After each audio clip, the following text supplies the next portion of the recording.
All right. Hello, hello, and welcome once again to Beyond the Physical. This time we are here with Brad Yates, who is one of my personal favorite tappers. I'm a big fangirl here today.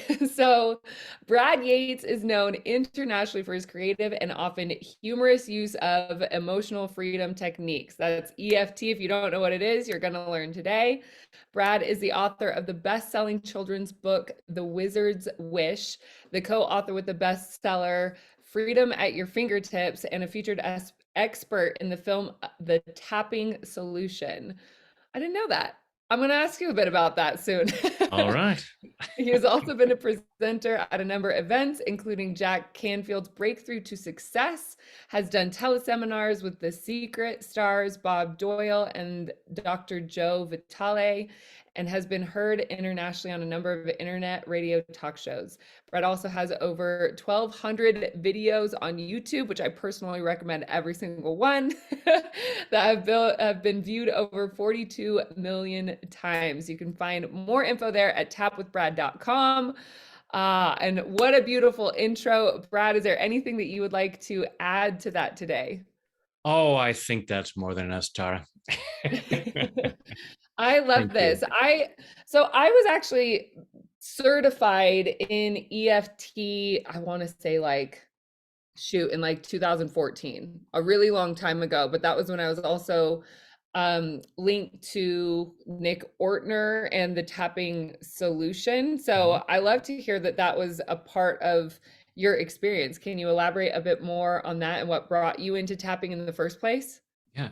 Well, that's where the Ortner started was with that film, The Tapping Solution, Hmm. and they contacted me and asked me to be one of the speakers in the film, and then they started the Tapping World Summit, and I have been fortunate enough to be a speaker on each of those. It's been 15 years now. Amazing. Amazing. And so how did you find tapping, or how did tapping find you?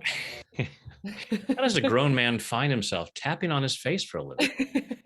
Uh, I started out as an actor, and I had traveled the world doing theater. Came back to Hollywood to be a movie star, as one does.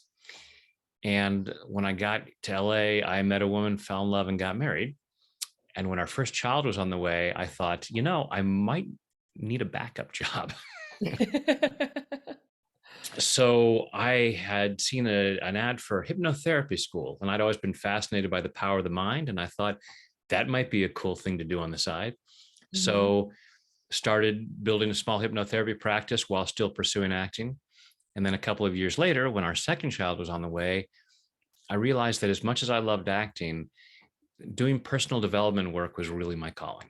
It's like, this is really what I'm supposed to be doing here. Hmm. And we packed up the kids, left LA, moved to Northern California to be close to our families, and heard about this energy psychology conference that was going on through some other hypnotherapists, and this guy Gary Craig doing this tapping process. And I thought, oh, that sounds interesting. So went to this training, fell in love with it, and little by little started introducing it into my hypnotherapy sessions. And then little by little they became tapping sessions with a little bit of hypnosis at the end. Yeah, I mean, tapping is just so easy.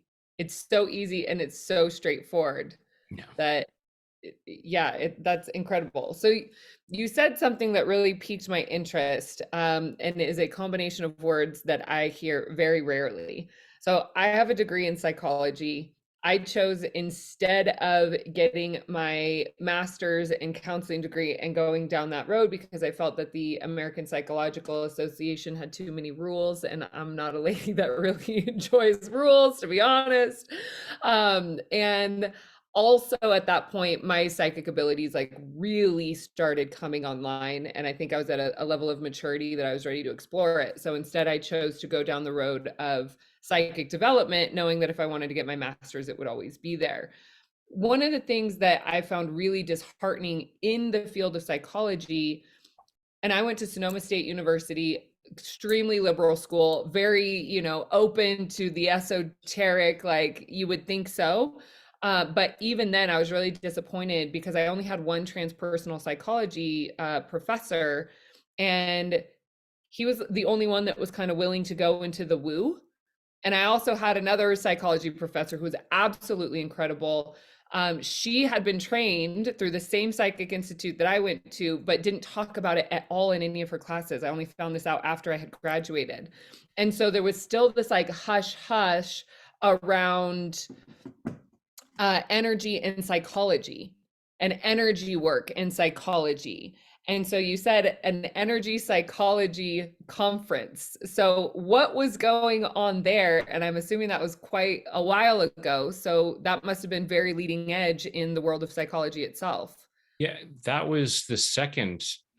When I went in 2000, that was the second conference of this group, the Association for Comprehensive Energy Psychology.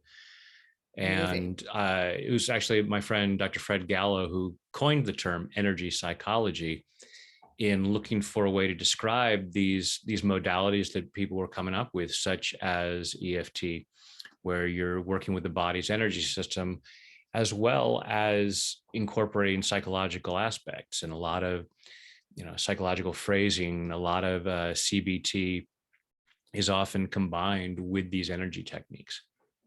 Mm-hmm. So that that leads me right into my next question. And this is a question I had at the first certification course that I went to. Um, I had already started developing my psychic abilities. So I was aware of energy movement. It was so clear to me that when we are doing tapping and we're tapping on our meridian points, we're moving energy. Like it's undeniable that it's an energetic release and the psychosomatic, but that it makes it so easy to do. So, can you explain a little bit about, I would say, the metaphysical connection between tapping and what happens in the energy field? Yeah. So we hold on to things energetically. It's like Dr. Bessel van der Kolk, who's one of the leading doctors in terms of trauma. His book is called "The Body Keeps the Score."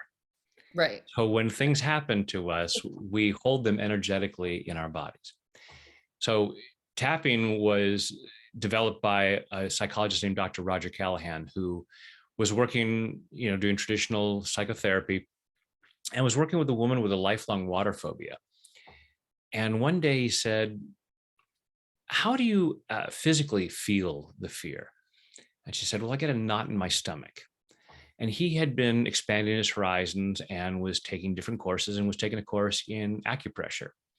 Mm-hmm. So, acupressure, acupuncture, this is a system that's been used for thousands of years in Chinese medicine. And they say there's a flow of energy through the body, a life force. They call it qi. And it's used in all kinds of different ancient traditions, this flow of energy through the body. And the idea is that this energy flows when the energy is flowing naturally, we experience our natural state of health and well-being, physically and emotionally. And when this energy gets stuck somehow, then we experience this discomfort. We don't feel so good. We don't think as clearly. We don't make the best choices. There are all kinds of unfortunate consequences. So in traditional Chinese medicine, the doctor would take a needle and stick it in key points along these meridians to stimulate that healthy flow of energy. Right. And in acupressure, we're just stimulating them in different ways. So Dr. Callahan said, okay, well, let's see what we can do about that. One of the endpoints for the stomach meridians right here under the eye, let's just tap under your eyes, see if we can do something about that knot in your stomach. Mm-hmm. And after a moment, she said, it's gone. And he said, what's gone? She said, the fear. And she runs out of the house towards the swimming pool. And he's running after her saying, wait, stop. Just, it's okay. I know I don't know how to swim. I'm not going to jump in. But she got down by the water and was splashing water in her face and said, I feel fine. She couldn't do that before. Right. So naturally, Dr. Callahan thought, well, that's interesting. And he started experimenting with different clients. And within a year, he put himself out of business because all of his patients were now feeling fine. Because this combination of using these different points and using the tapping to stimulate that flow of energy allowed them to really release whatever blockages were in there that were manifesting sometimes as physical discomfort, sometimes as emotional discomfort. So that's what we're doing, is shifting that. Now there's also, all kinds of research being done to find out what else might be going on. It calms down the stress system, the the fight or flight that we go into when we feel threatened. The tapping calms down that. Uh, Mm-hmm. the looking at the combination with polyvagal theory and the vagus nerve that runs up and down the spine and connects to a lot of the organs and moderates emotion. And so we're looking at how the tapping moves that and allows us to shift that energy such that we're able to see things in a different way. Absolutely. Abs I mean, I have just testimony after testimony of personal experiences with tapping. And even so in like in the energy work that I do and that I teach my clients, there is sometimes that the block inside that won't let go of the energy we know we need to let go of. Like we know that this is the thing that needs to be let go of. And to get from where we're at to that point, there's like, this thing that won't Because really there's release. because there's this other part of us that knows we can't let it go because it's somehow protecting us. Mm-hmm. So, we could say, oh, I'm sabotaging myself by hanging on to this block. Self-sabotage is simply misguided self-love. We are protecting ourselves because, if I've been taught that having a lot of money is bad, Right. and I have an emotional block that stops me from being more successful in my career, I could say, oh, this is what I need to remove. And this other part of me is saying, no, you must not remove that. If you remove that, you'll have the money that'll make you a bad person, that will disappoint your parents, that will shame your family. So that's the things. We have that block. And then we have the stress response when we try to approach that. It's like, I'm going to do something about this. And the energy system, our unconscious thoughts say, no, no, you're not. And we feel this stress. And even before we're consciously aware of it, sometimes we're off looking at something else. We brilliantly walk away from that thing that's causing us stress. Right. So when we have that block, we stop ourselves. So even in terms of what you're saying, the metaphysics and psychic ability and things like that, we may have a lot of program about why that's wrong and why we shouldn't do that. And so we suppress it and we have this stress response. Now we have a tool for calming down the stress so we can say, this is okay. I could handle this. This might be safe. And even if I've experienced danger in the past, if I've felt some kind of pain or hurt from thriving, from succeeding, from being more open-minded to different things, I can start to look at that as I calm down the stress. I can look at that experience and say, that was a misunderstanding. It was not knowing this that actually hurt me. It was being around certain people. So it's not the idea of it's dangerous to be psychic. It's like, no, that's an incomplete sentence. It's dangerous to talk about being psychic around certain people. There are times where, valor is the better part of discretion, or discretion is the better part of valor. Yes. And, it's like, I know something you guys don't know, and I don't think you're ready for it. So I'm not going to talk about it. I just beam from my heart and I go higher self to higher self. We There you just go. bypass all those other little weird things. Absolutely. It's taken me years to learn that one though, because my desire to be right, in the early 20s was also a fun thing that I'm sure we all know very well.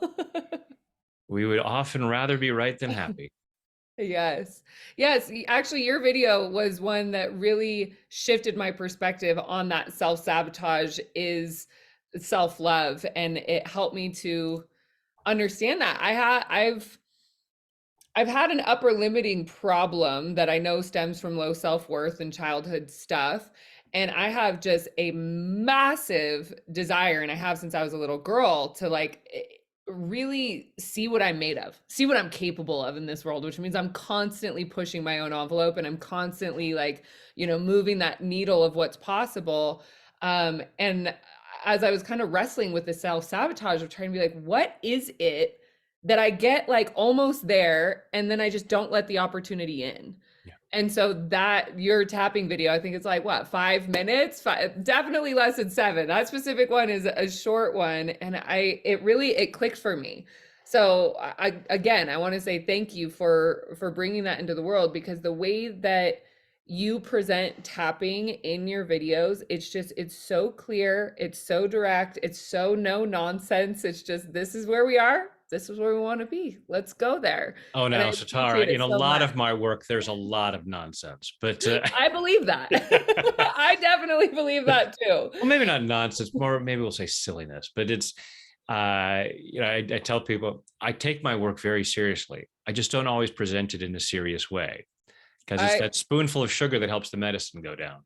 I've had a friend recently, like in this last week, introduce a new word to me, and he says it's siliousness, which is silly and seriousness put together. And yeah, I hear you on that one. And when I'm helping clients with trauma and like really the deep dark, like we're in the basement of what we don't want to feel, one of my favorite tools is fake amusement. So we start with ha ha ha, and it usually leads to a ha ha ha. Like you're genuinely laughing. Like when you're in the intensity of those dense emotions, it just immediately, like almost like, a buoy or a hot air balloon, it just like pulls you right out, but you've already gone in and like infiltrated that density with light, Yeah. and it just diffuses it so much. So that playfulness, that siliousness is like, it's so key to when we're doing this kind of healing work, so we don't get stuck in the shadow, because we all know that's not a fun merry-go-round to be looping on, for sure. And it'll keep us from doing a lot of the healing because it's so painful and so, Completely. so why am I doing this? I'm better off where I'm at than going through that. But if we can have a certain amount of lightness to it, Hmm. then it just makes the journey much more palatable. Much more I got addicted to Bikram yoga. I was too stubborn to like go to AA, and I had some addiction challenges in my early 20s, my early years.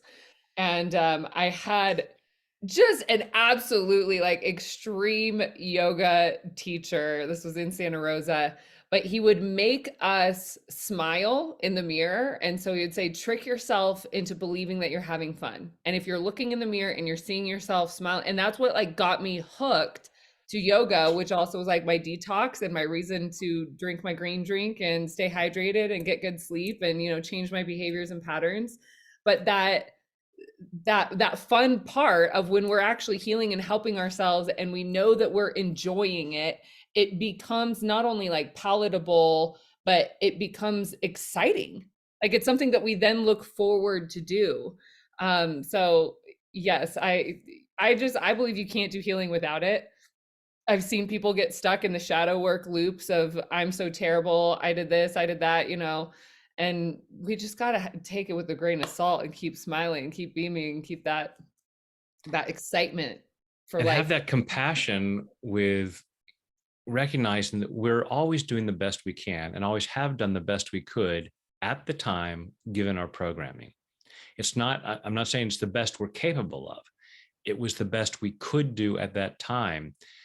Just like, if you break your foot, you're not going to run as fast as you potentially can, but it's the fastest you can run at that time.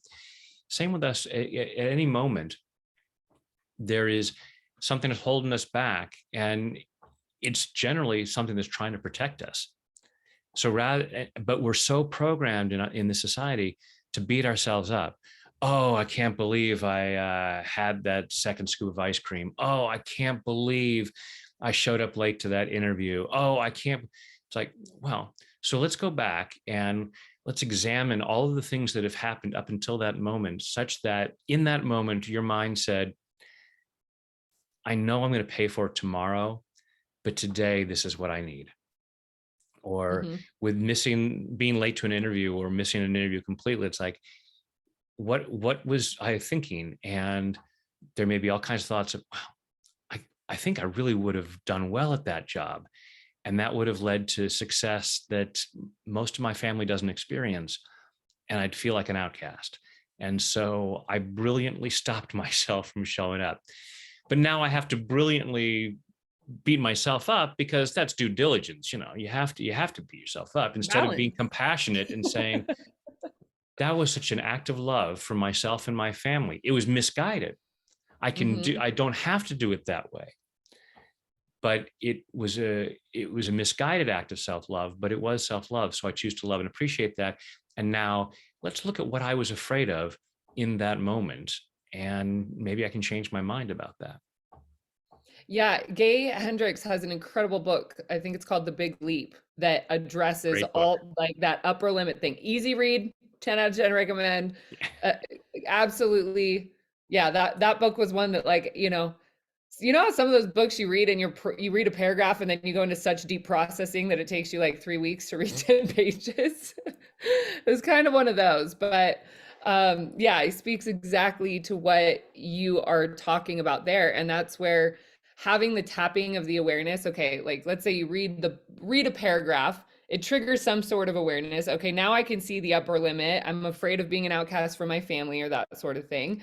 I didn't tell anybody I was developing my psychic abilities for I think like a year. I kept that one under wraps until I finally was super confident that that's what I was choosing. Um, but then being able to find that upper limit and then immediately go tap. Like that's what's blown my mind with tapping is fast how fast it works. And it's signed, sealed, delivered, like done, gone, vamooshed. And if it comes back because there's like a deeper level that you're ready to Yeah.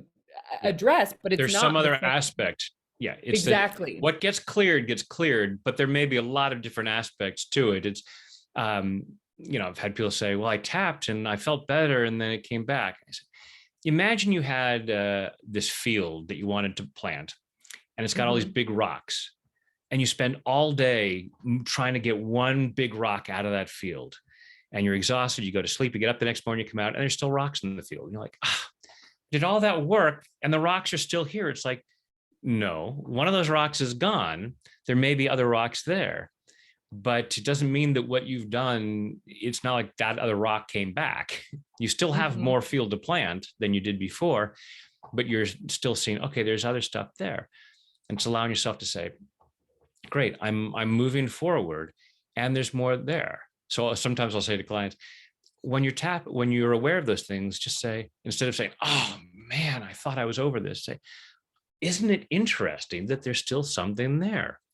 And what's cool about that is all of the relief that I felt yesterday when I shifted something, and I was thinking, wow, I feel so much better. Man, I thought I was feeling great now. If there's still more stuff to clear, how amazing am I going to feel when I get rid of that stuff? So you can be excited about that.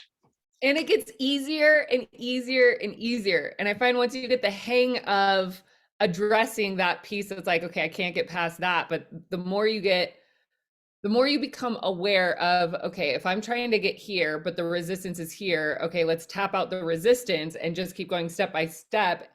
It's like eventually the floodgates open. It's almost like a compound interest sort of thing. Absolutely. It's like loosening the pickle jar, and then all of a sudden it's like, whoop, oh, we got it. I love that. All right. So I would love to, if you are feeling open to it, do a round of tapping to whatever it is that you feel is coming up into the field. The other thing that I want to emphasize that I do want to just kind of drop in here is that we've talked a lot about EFT by means of clearing and healing and addressing like, emotional blockages.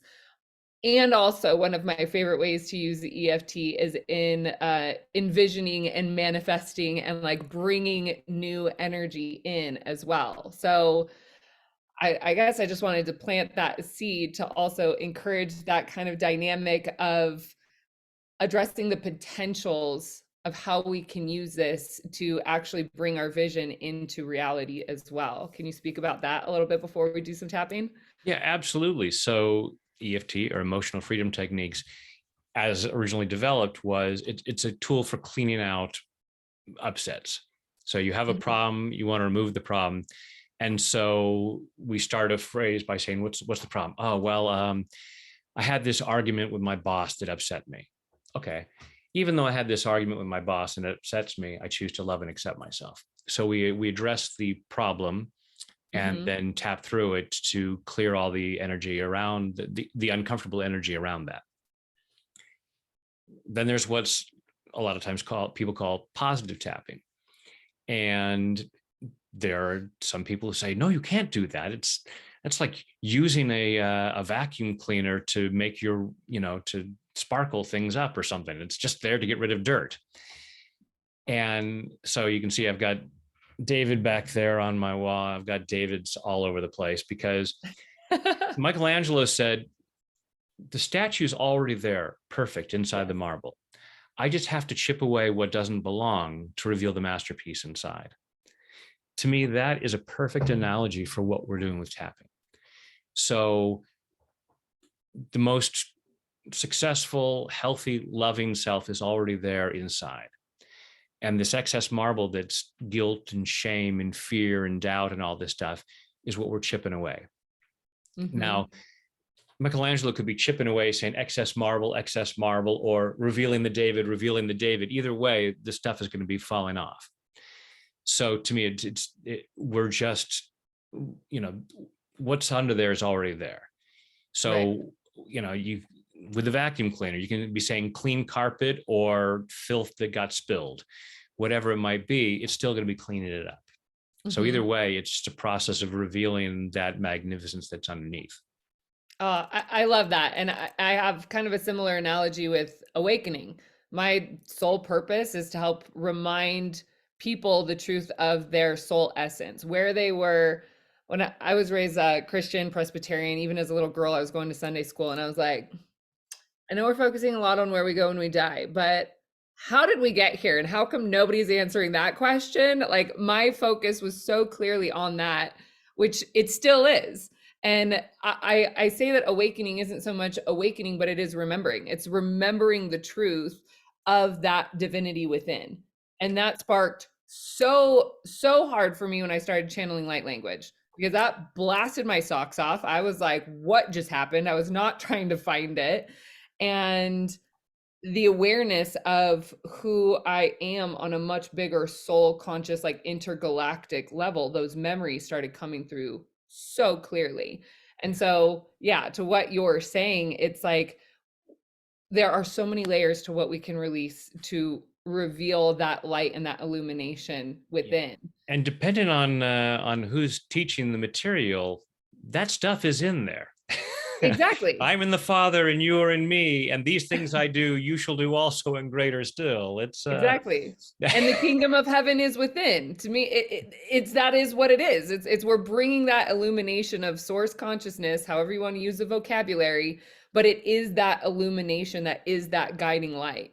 And then we have, the petals of the soul that is unique to the individual, of the signature frequency, the consciousness of the identity to the name, the whole spiel that individuates us in this world. But yeah, it's that illumination. And no matter how we're doing it, no matter how we're clearing the smudge off, the smudge is still coming off for the internal light to the smudge, the excess marble. It's like the statue was originally there, and then marble was packed on top of it, and now we just have to take it off again, and even being compassionate with those who, we put a lot of the marble on ourselves from our own misunderstandings and misinterpretations of things, but other people have helped.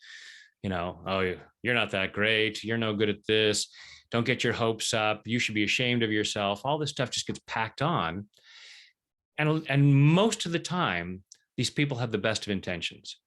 They have their own misguided beliefs and want to teach us what they believe will be safest for us. Here's how you get through life. You don't stand out. You make sure that you don't intimidate anybody. You make sure no one gets upset with you. You make sure nobody thinks what you do is weird. All of these different things. And it's said with this intention of trying to protect us, but it's misguided. So allowing ourselves, okay, I'm grateful for the loving intention of that, and I'm letting go of what doesn't work for me. Mm-hmm. Because it's funny how we have, so many of us have this program of don't thrive, don't stand out. People don't like you if you stand out. And yet we all have people who stand out that we admire and love. It may be some rock star, it may be an athlete, some world leader, someone, and we go, oh, that's so awesome. I wish I could be like them, but I mustn't be like them because I'm not supposed to stand out. It's like, the world is waiting for you to be someone that people admire and inspires people and makes a difference. Absolutely. I did I did a meditation, a guided meditation at my first big event that was at a casino here in Reno. And the meditation was guided into a place that was what I call claim your spot. And it was that we have the free will to choose to embody the fullness of our destiny. We also have the free will to deny the fullness of our destiny. And so that piece of, yes, there is a role for all of us to step into. And what was really interesting in the room, and it was something that a lot of people saw the similar vision. And so if a lot of people see the similar vision, then we know we're in the same space and we're seeing the field, correctly. Also a subjective term, but we're seeing the field. And so what was interesting, it was almost like we were standing on, let's say, some sort of platform or some sort of ground, and then there were holes where there were people that chose not to fulfill their destiny. But if you were there and had chosen and said, yes, I'm activating my free will to very consciously embody what it means to, live my life to the fullest, to experience the greatness of all this human experience has for me, to serve at the level that I'm here to serve. And we could see, like looking out at the landscape, where there were holes where people chose not to, and then where there were people that were standing there that had chosen it.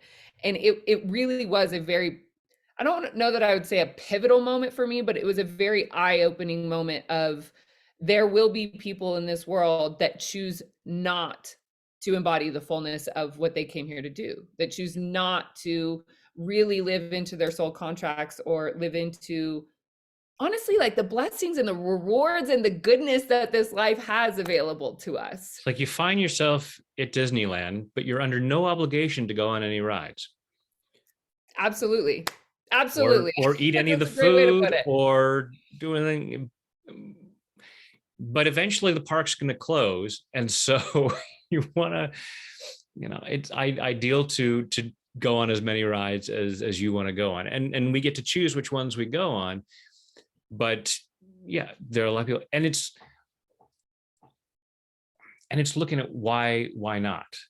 Mm-hmm. Why is that person, we have this scale, and it's we have willpower, but we also have won't power. We have our why, but our why not. So to the extent that we're not taking action, that we're not, fulfilling our purpose, whatever it might be, we may have a lot of will. So all of those people who are not doing that, they have the will, but they also have a lot of won't. So it's looking at why aren't you? And it's not in a shaming way. Why, and that's the thing, is it gets into so much shame and beating up about, you should be doing this and that doesn't, being told you should be doing it differently rarely makes it go, you're right, I feel fantastic, now I'm going to go out and do something great. Because it just feels shaming, and shame just we're already have this heaviness that's stopping us. I want to go on that ride. No, I don't have the energy. So people start shooting on us, and we're weighed down even more, and we shoot on ourselves and we're weighed down even more.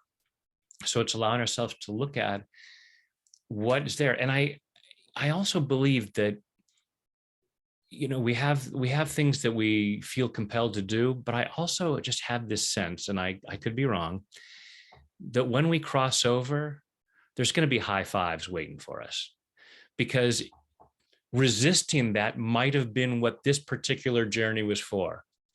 Yep. Is to find out, so that maybe the next time it's like, okay, now I've seen what it's like to have gifts and not share them.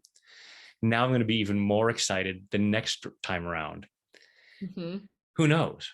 But since we don't know for sure, why not think that way? Go. So and that's not to say, yeah, so it's probably a good thing you're holding yourself back, but maybe if that was your journey, you wouldn't be hearing this message right now. You're hearing this message right now because some part of you is going, no, I want to wake up in this lifetime. I want to set myself free in this lifetime. And there may be a very good reason why it took this long. Whether you're listening to this and you're 17 years old, or you're listening to this and you're 77 years old, there may be a divine perfection to you hearing it right now and looking at, what has been stopping me, and why have I waited this long? Not in why have I waited this long? And that's sometimes what I'll bring that into the tapping round too. I'll try to, if it's right, because I never know what I'm going to say as I start a round. But I never know what I'm going to say when I started meditation. yeah, I get to the end, I'm like, whoa, you guys, that was great. that was brilliant. I wish I'd thought of it. So before we go into that, you sparked a memory for me, and this is a recent one. I actually, with my clients, I got the ping to encourage the assignment to write, I forgive myself for 50 times, and just free write, free form, get out of your head, just I forgive myself for, and just keep writing. The biggest theme for me that came up repeatedly with different circumstances was I forgive myself for basically holding on to that for as long as I did in a way that stifled my forward movement and forward momentum. It's like I forgive myself for getting so caught up that I was dwelling in the pain and the sorrow and the victim and the martyr and the whole thing. But that was the biggest, like that was the number one thing. It didn't even necessarily have anything to do with anybody else. It was how I stifled my ability to experience goodness, and in a really big way. Well, especially when we take full responsibility for our lives, then ultimately it's like, yeah, other people may have hurt me, but in general, where my life is up to me. I may not have realized it. So, whether to whatever extent my life is great or not as great as I'd like it to be, ultimately it comes down to me.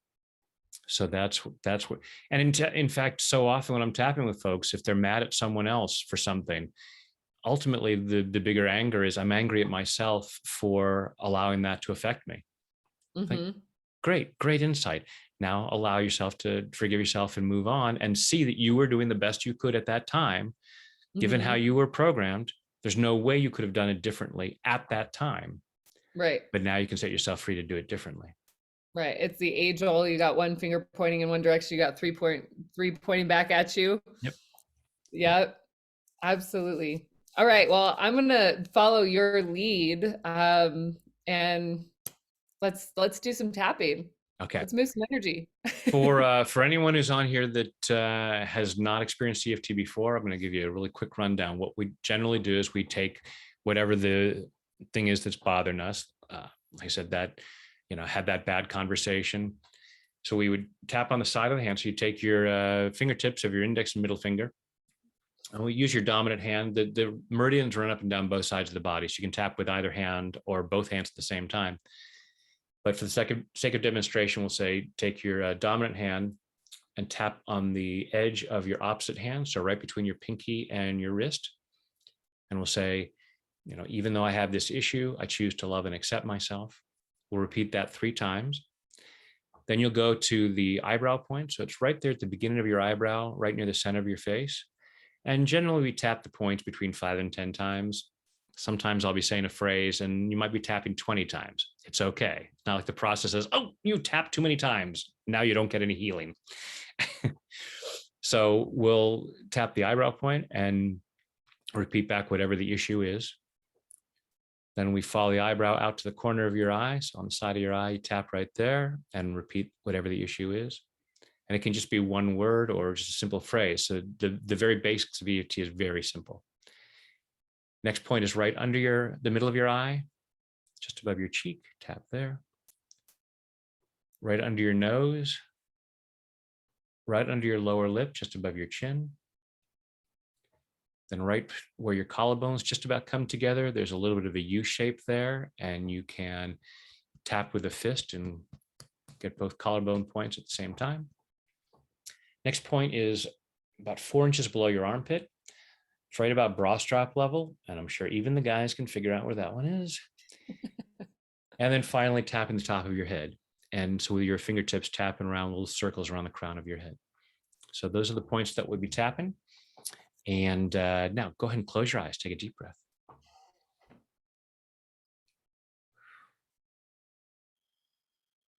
Just allowing yourself to be present right now. Right here, right now, as present as possible so as to receive maximum benefit from our time together. Just following your breath through your body. Just allow yourself to be aware of what's going on inside, noticing what you're feeling physically and what you're feeling emotionally. And I want you to imagine if you were to rate life on a scale of 0 to 10, 10 being magnificent, just awesome. Imagine your life at a 10. You might check in with yourself and say, and see where you're at right now. Don't judge yourself harshly if it's less than a 10. Just allow yourself to look at that. Allow yourself to be aware of any thoughts, beliefs, or memories that might come up as to why it couldn't or shouldn't be at a 10. Maybe imagining life at a 10 and asking yourself, what would be wrong with this? Why might it not feel safe? Why might it not feel appropriate? Why might I doubt if I deserve this? Just allow yourself to be aware of anything that comes up as to why you might resist living life at a 10. Being curious rather than judgmental. Noticing how it shows up physically and emotionally. Even if words or pictures and ideas don't come to mind, you might just be aware of what goes on inside your body, where that resistance might be. Take a deep breath, open your eyes. Now, as I said, in general, we started tapping around by saying, even though I have this issue, I choose to love and accept myself. I sometimes like to flip it with the more positive way.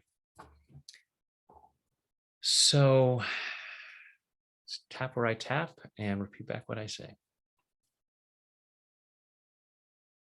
I choose to live an awesome life. And I choose to love and accept myself. And I'll Should I quickly. be saying this with the recording? So I was gonna say I usually like to remember because a lot of times in these interviews, because it then with the video it switches back and forth, and a lot of folks will prefer to say it silently so it doesn't do that. So I was just gonna interject. So for everyone, go ahead and repeat the words out loud. Sitara's just being quiet so that the video stays on me for the tapping around. Although if you want to say it out loud too, that's fine. Whatever feels right. I choose to live an awesome life. And I choose to love and honor myself. I choose to live an awesome life. And I get to decide what that means for me. Personally and professionally, physically and financially. What would be awesome? And why don't I experience that more? I choose to live an awesome life. And I choose to deeply and completely love, honor, and accept myself. And maybe anyone else who might be involved. I choose to live an awesome life. I choose to have an awesome life. And I choose to clear the fears that might stop me from doing so. Sometimes I might fantasize about an awesome life. And part of me says that really would be awesome. And then another part of me says, it would be too much. It would make all of your friends angry. It would put us into too much danger. It would raise expectations. I might have all kinds of reasons for resisting having an awesome life. Not because I'm bad or stupid, not because I am weak or lazy, but because I have all kinds of programming telling me why I should not have an awesome life, telling me why I couldn't have an awesome life. I may have a lot of programming telling me that I'm not awesome. And if I'm not awesome, how could I have an awesome life?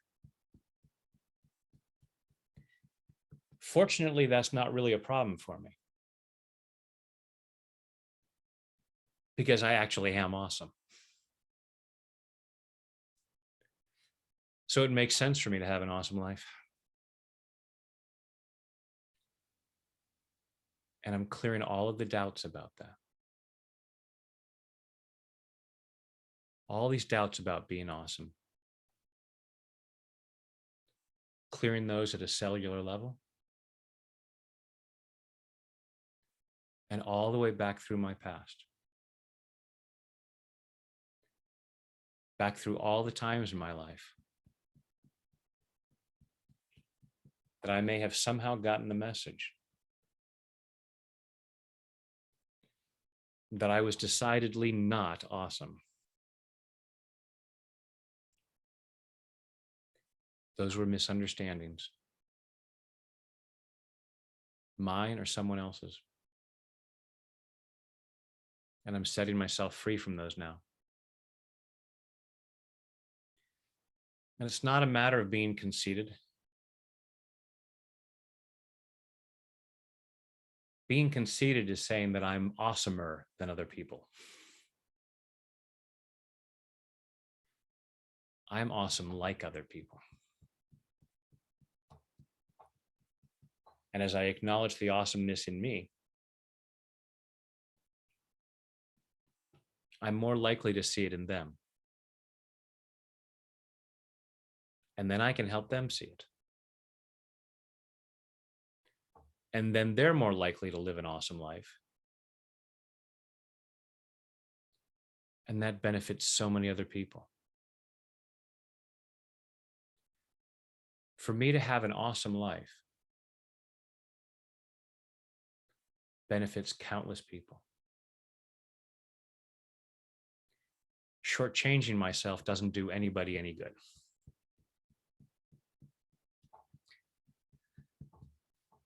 There may be a part of me that says, I'm afraid to acknowledge that I'm awesome now. Because then I'll feel stupid for not feeling awesome before. How do I justify the past if I've been awesome all this time? I don't need to justify the past. I don't need to defend it. I was doing the best I could at that time with all these misunderstandings about life and all these misunderstandings about myself. And apparently, part of me decided I'm done with that. Part of me knows better. Otherwise, I wouldn't be here tapping on my face right now. Part of me knows it's time to acknowledge the truth. I am awesome. I'm here to do awesome things. And I'm giving myself the freedom to do so. In body, mind, and spirit. Take a deep breath. Let it go. Just close your eyes, go inside. And just thinking again about life at a 10. And hopefully that feels more doable. You may already be able to acknowledge things that are already pretty awesome that you might have been questioning.